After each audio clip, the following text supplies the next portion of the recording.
Hey, this is Future Quincy. I recorded this video a couple of days ago before I knew of all the problems I was going to have with YouTube. Long story short, they have not paid me ad revenue since September 14th. This is an ongoing situation. This is my way of making a living. This is my full-time job. So if you want to help this channel continue to go on, please donate via PayPal or on Patreon. The links are in the description below. Any penny you can give will be appreciated. Thank you. The AFC North is one of the best divisions in football alongside the NFC West. The Steelers and the Ravens look like two of the better teams coming out of the AFC. The Browns look to contend for the wild card. And the Bengals, while they don't have the most impressive record in the world, have some impressive wins and have some impressive showings against some good teams, most notably beating the Titans in Tennessee. Long story short, there is no layups when it comes to the AFC North. So who is the best and where does everybody stand? Well, let's talk about it.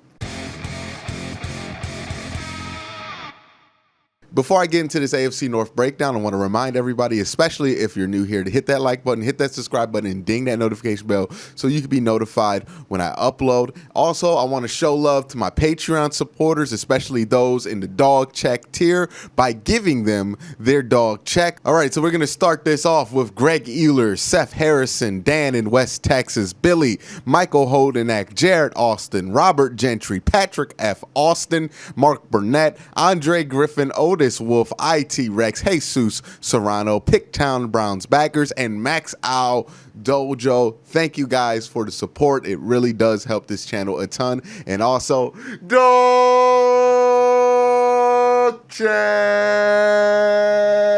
All right, so there's a lot to talk about when it comes to the AFC North and which teams are the best and which teams are the worst. So I thought the easiest way to do this is to go from worst to best, starting with the fourth place team and ending with the first place team. So that obviously means we're going to start with the Bengals. The Bengals, if they had a tagline, I would say great potential, horrible structure.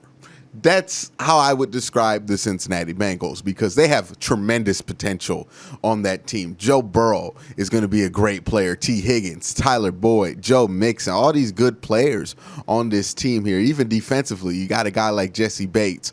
William Jackson III can still develop into somebody. You know, you got pieces there if you're Cincinnati that bode well for the future. But man, the structure sucks. You probably got one of the worst offensive line coaches in football. And Zach Taylor, I know he had a good week, but I still think a lot of questions remain about his ability to be a head coach in the NFL. And that's kind of the quagmire that the 2020 Cincinnati Bengals find themselves in. A ton of reasons to be optimistic and excited, but man, there are some structural things about this franchise that make you concerned about if they're messing with the insanely high ceiling that this team could have by sticking with the structure that ultimately is going to weigh it down. It's not at that point yet because the potential has not reached a point to where it could be pulled down yet. But I think eventually, and very close to like a year, it's going to be obvious that the structure is pulling it down. And then if you have to do that, you're going to delay things. But let's talk about the upside real quick. Joe Burrow. 2,272 yards is at the top of the league with 67% passing, 11 touchdowns, 5 interceptions. That's not rookie numbers. That's Pro Bowl NFL quarterback numbers, quite frankly. Joe Burrow has been playing at a high level. He had a bad game against the Ravens where they confused him, and at times he can look like a rookie, but at times he can look like a grizzled vet. This is about as good as a rookie can look given the offensive line that the Cincinnati Bengals have had. I think the other encouraging thing about the Cincinnati Bengals is T. Higgins and Tyler Boyd. Both these guys have around 500 yards and exactly 3 touchdowns apiece. Both of these guys are going to be great for Joe Burrow's development. It's so good that he has targets early on. It makes it much easier to focus on what you have to build on, which is the offensive and defensive lines for Cincinnati. And it really puts Joe Burrow in a situation where even though his offensive line is bad, he can still make things happen and be a good enough quarterback. And I think not a lot of people have hit on this comparison, but I think it's apt script for Joe Burrow, and especially the situation he's in, it reminds me a ton of Deshaun Watson. For great reasons, good reasons, and bad reasons. It reminds me all about Deshaun Watson. The good reasons are, look, he has such good help at the wide receiving position that even the flaws around him, even the failure to build an offensive line around him is not really costing you as much as it should, because he can just improvise and get the ball to these playmakers on the offensive side of the ball. The bad thing, and this is what I fear for Joe Burrow and the Cincinnati Bengals, is that they might have just put themselves into Freddie Kitchens' Bill O'Brien trap. And what that trap is when you lock yourself in to a inferior head coach because you get fooled by the quarterback success. I said this all last year. I said this year. Good quarterback play can mask terrible coaching a lot of the times, right? But if a quarterback is good enough, it can look like the coach is responsible for some level of success. We've seen this with Deshaun Watson. And even Baker Mayfield his rookie year, where he was so good his rookie year that it led to Freddie Kitchens being hired as the head coach, which ultimately was a step back for the whole franchise and Baker Mayfield himself. The same thing happened with Deshaun Watson, right? Deshaun Watson was so good early on in his career. He helped the Texans be so good early on in his career. And he helped that team be so much more improved than what they were, that it made people think Bill O'Brien was part of the solution, and then they gave him more and more power, and then it became obvious this man was incompetent and holding back the team. But by the time you did that, he had already kind of hamstrung your entire organization, given away all the first-round picks, gotten rid of everything that you had surrounded Deshaun Watson with, and now you're just left with him in a bag of chips. And for the Bengals, I worry they're going to make that same mistake with Zach Taylor. I don't care what they finish this season as. Zach Taylor should be fired after this season. And it's going to be real tempting to keep him. But this is somebody who lost the veteran locker room. This is somebody who had an open rebellion in his locker room with the players, and with players who don't necessarily have that reputation of being that kind of a guy. This is somebody who's been criticized for being unprepared, not an NFL coach. And look, Joe Burrow is so good, he's going to make Zach Taylor's concepts and Zach Taylor's coaching look good, but don't fall for the fool's gold.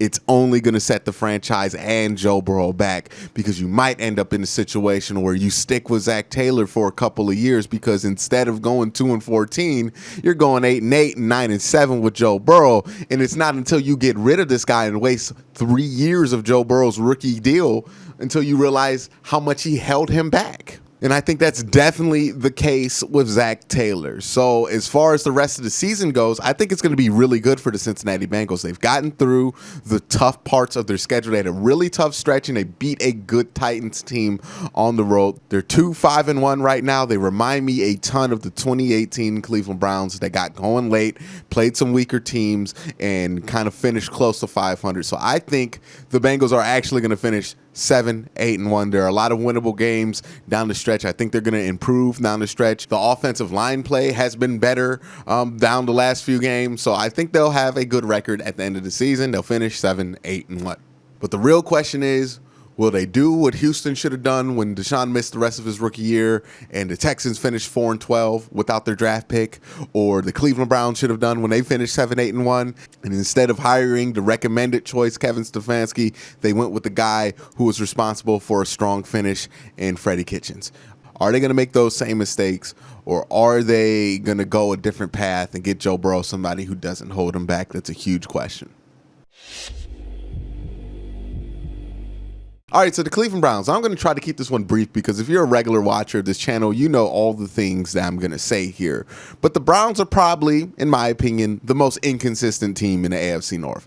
At times, they show flashes of being an elite offensive unit with elite potential, but at others, they look like the underachiever they were in 2019. It's always been this season a tale of two Browns, right? Either they come out swinging or they come out getting stomped on. It's really not been anything in between, and that's a little concerning for this team. On the positive side, though, I think Baker is showing early signs of a young quarterback who's starting to make that turn. He's more comfortable in the pocket. He's more confident in his footwork, and he's been more accurate as of the last few weeks. I know the completion percentage against Oakland's not going to show, but you have to keep in mind he had 6 rather obvious drops in that game that you can't really blame Baker. Like, these are balls that hit the hands of the wide receivers in stride, in perfect placement. And that's why his PFF grade wasn't bad, because they kind of recognize those things. They watch your tape at PFF. That's a good thing. I think given what the elements are when they come back from this bye to play Houston, you're going to see good things from Baker Mayfield in that respect. I also think the Browns are going to get healthier with the bye week, right? Nick Chubb, Wyatt Teller, Austin Hooper, all top-level starters who have missed games. You also have Odell on IR, not coming back. Grant Delpit on IR, not coming back this season. The Browns are missing a ton of starters, right, this year. So the injury is certainly a factor this season for the Cleveland Browns, but it also is a factor for a lot of other teams in the NFL. But for the Browns, when it comes to the getting healthier narrative, it also helps that Jarvis Landry, Kareem Hunt, Baker Mayfield, and J.C. Tretter, and Myles Garrett are all going to get some time to recoup and get healthy again, because they've been on the injury report far too much this season. Getting them healthy will make a huge difference. But if we're going to talk about the flaws of this team, it's obvious what the flaws are. The flaw is the defense. It's bad. And what's worse and more annoying, in my opinion, is that it's the same stuff that we complained about in the offseason that's the problem now, right? The defensive line, when it comes to interior run stuffing, is just terrible. It's something I literally yelled about all offseason. They signed Andrew Billings to fill that role, which is a tepid solution at best. He opted out, and they did not fill that role when there were options available. Jonathan Hankins has been pretty good. Mike Daniels has been pretty decent when he has played for the Cincinnati Bengals. All options on the table, cheap for the Cleveland Browns to take in, that they did not want to take for one reason or another. It doesn't help that that's also compounded with the defensive line without Myles Garrett essentially being the same as 2019 and performing the same as 2019 when he's not out there. It's no coincidence the one game Myles Garrett plays 50% of the snaps is one day they get dominated on the line of scrimmage. It's no mistake. It's no coincidence. These are things we knew about in 2019 and just did not do enough to fix. And now, to Andrew Berry's credit, he tried to do something. It just didn't happen, but I don't know if he tried hard enough. There were other options there. Could have got Unique Ngakoue or pushed harder for a Clowney or something along those lines, or maybe even drafted somebody, but you really settled to bet on Olivier Vernon again, and that bet has proven to be faulty. And then the secondary is its own problem, right? The secondary is bad. It has holes at the safety position, and we knew that coming into the season. And the hope was that the defensive line would be good enough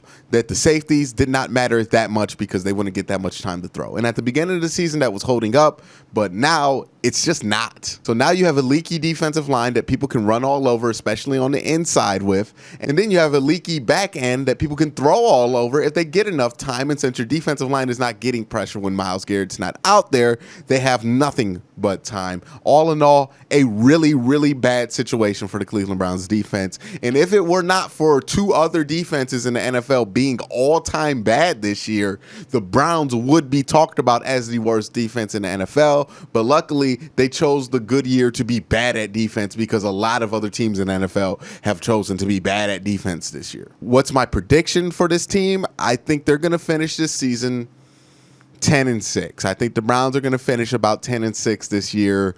They're going to make the playoffs, and we'll see what happens from there. The Browns are just a good but flawed team, and I think that's the tagline for the 2020 Browns. Good but flawed.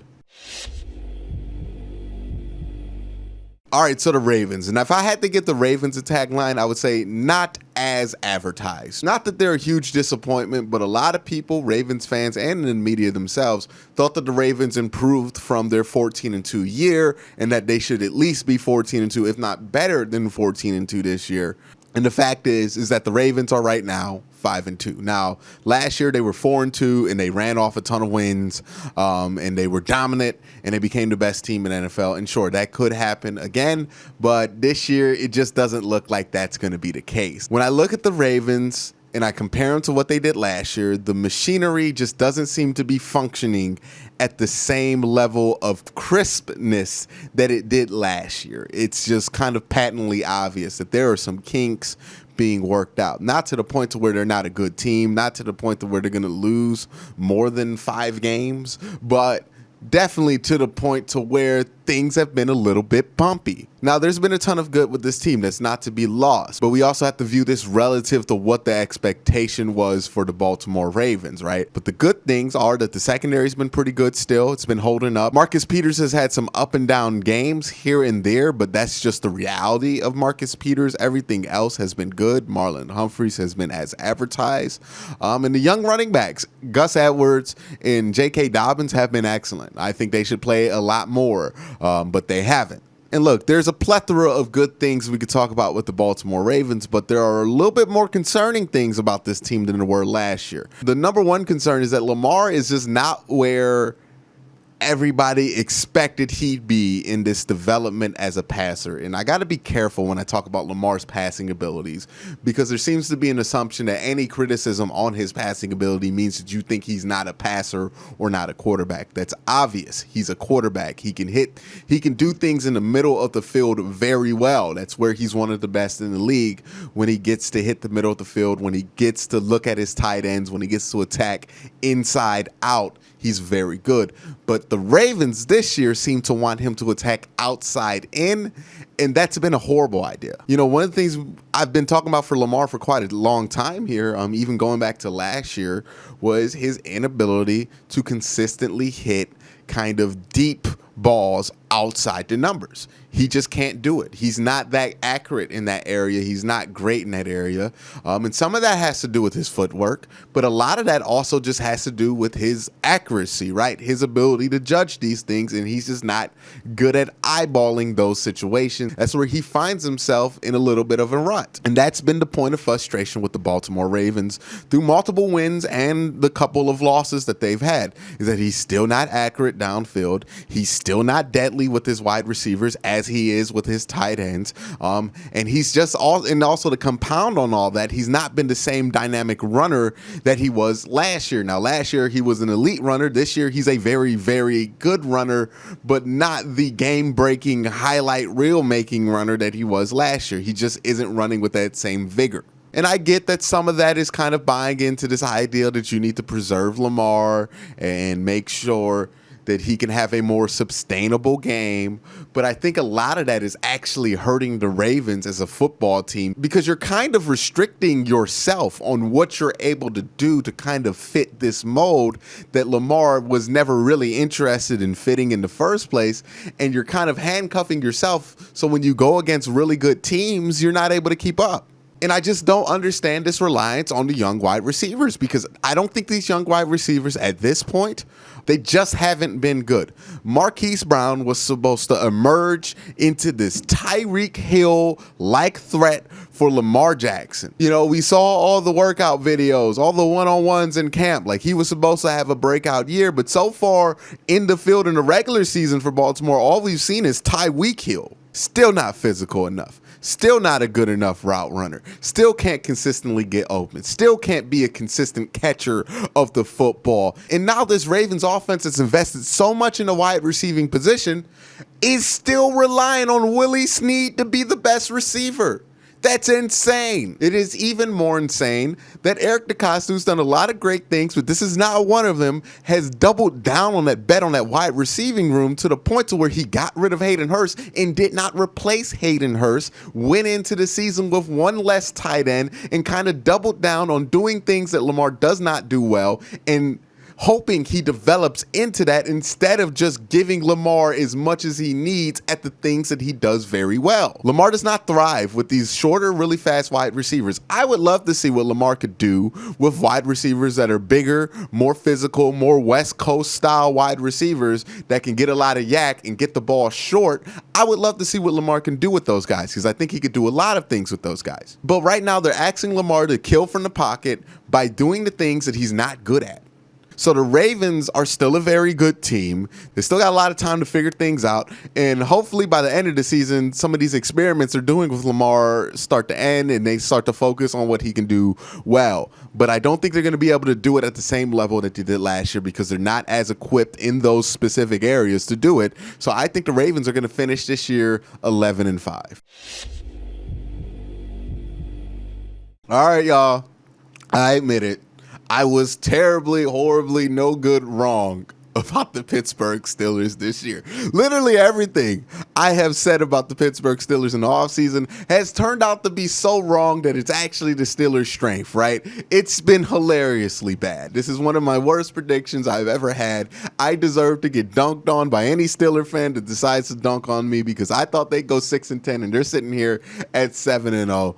I have eaten my cake on that one. I was wrong about the Steelers.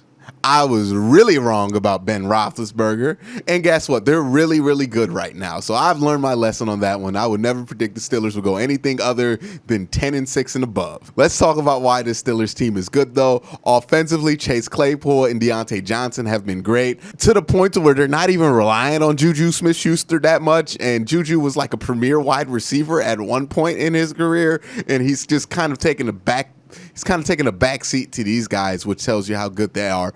Big Ben has been as good as he's been since like 2015. Like we were talking about 2018 Ben coming back. He's been like 2015 getting MVP consideration Ben so far this season. If it weren't for the abundance of great quarterback play in the league, I think we would actually be talking about Ben getting consideration for MVP. The defense has been a little bit inconsistent with Pittsburgh. Yes, they give up too many points. Yes, they let teams back in. But also, yes, it does not matter because they always make the big plays at the end of the game anyway. They get the turnover, they get the stop, they get whatever it is that they need to get at the end of the game. When it matters the most, that defense turns back into the top 3 defense it was advertised to be.